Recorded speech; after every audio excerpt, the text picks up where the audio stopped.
नमस्कार, मैं हूं अनिल वर्मा शेखर। आप देख रहे हैं आई विटनेस लाइव न्यूज यूपी।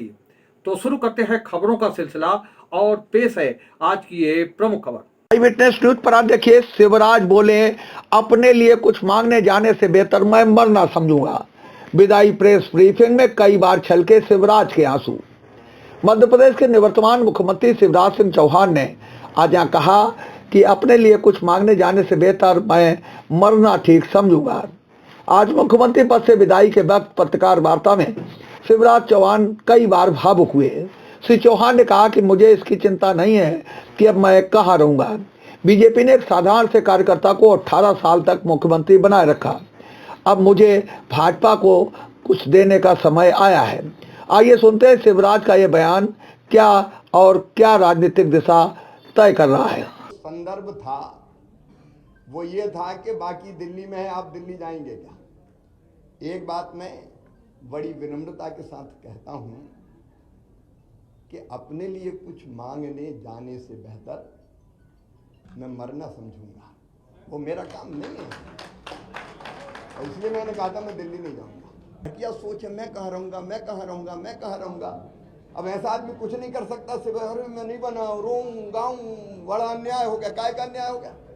अरे मैं आज कह रहा हूं साहब, एक साधारण कार्यकर्ता को 18 साल मुख्यमंत्री बना के रखा भारतीय जनता पार्टी ने। कोई दूसरा पहलू नहीं देखते क्या? एक साधारण कार्यकर्ता को इतने साल भारतीय जनता पार्टी जिसने मुख्यमंत्री बना के रखा, सब कुछ दिया भारतीय जनता पार्टी ने मुझे, अब मुझे भारतीय जनता पार्टी को देने का वक्त आया है। ये सोच क्यों नहीं हो सकता? मुझे नहीं बनाया, क्या नहीं बनाया, और इसलिए मैं इससे ऊपर हूं बिल्कुल। और आज जब मैं यहां से विदाई ले रहा हूं तो मुझे इस बात का संतोष है कि 2023 में फिर भारी बहुमत से भारतीय जनता पार्टी की सरकार बनी है। मेरा मन आनंद और संतोष से भरा हुआ है। लाखों कार्यकर्ताओं के परिश्रम से, प्रधानमंत्री जी के आशीर्वाद से, उनकी लोकप्रियता के कारण, और केंद्र और राज्य की भी कल्याणकारी योजनाओं के कारण, जिसमें लाडली बहना का भी योगदान जबरदस्त है, ये सरकार बनी। लेकिन मेरे मन में संतोष है कि सरकार, भारी बहुमत वाली सरकार, जिसको 48.55% वोट मिले, अब तक के सबसे ज्यादा, वो सरकार बना के मैं जाऊंगा। और मुझे इस बात का भी संतोष है कि जब मध्य प्रदेश हमें मिला था विरासत में, तो एक पिछड़ा और बीमारू मध्य प्रदेश मिला था। एक लंबा सफर हमने विकास और प्रगति का तय किया, और इन वर्षों में मैंने, मुझ में जितनी क्षमता थी, मुझ में जितना सामर्थ्य था, मैंने पूरा झोंक के अपने प्रदेश के लिए और जनता के कल्याण के लिए काम करने की कोशिश की। मैं अपनी क्षमताओं को अनंत नहीं मानता,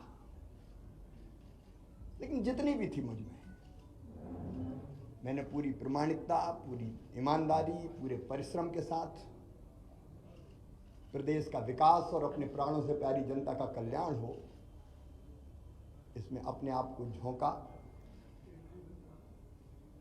गड्ढों वाली सड़कों से शानदार हाईवे वाले सड़कों का प्रदेश मध्य प्रदेश बन गया। अंधेरों के घेरों से निकाल के उजालों की नई दुनिया में हम मध्य प्रदेश को लेके आए। कृषि के क्षेत्र में चमत्कार हुआ है, आप सब जानते हैं, मैं नहीं, विशेषज्ञ कहते हैं। 159 लाख मीट्रिक टन से उत्पादन बढ़ के 619 लाख मीट्रिक टन हुआ।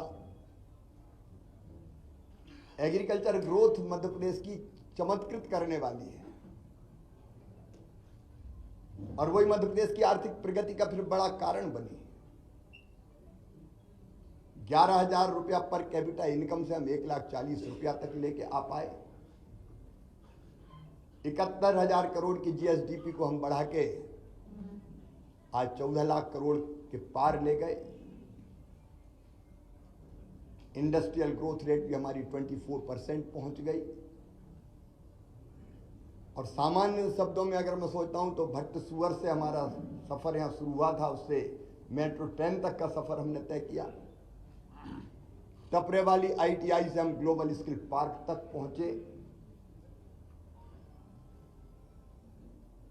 मेडिकल कॉलेज नए हो या CM राइज स्कूल हो, टूरिज्म के क्षेत्र में काम करना हो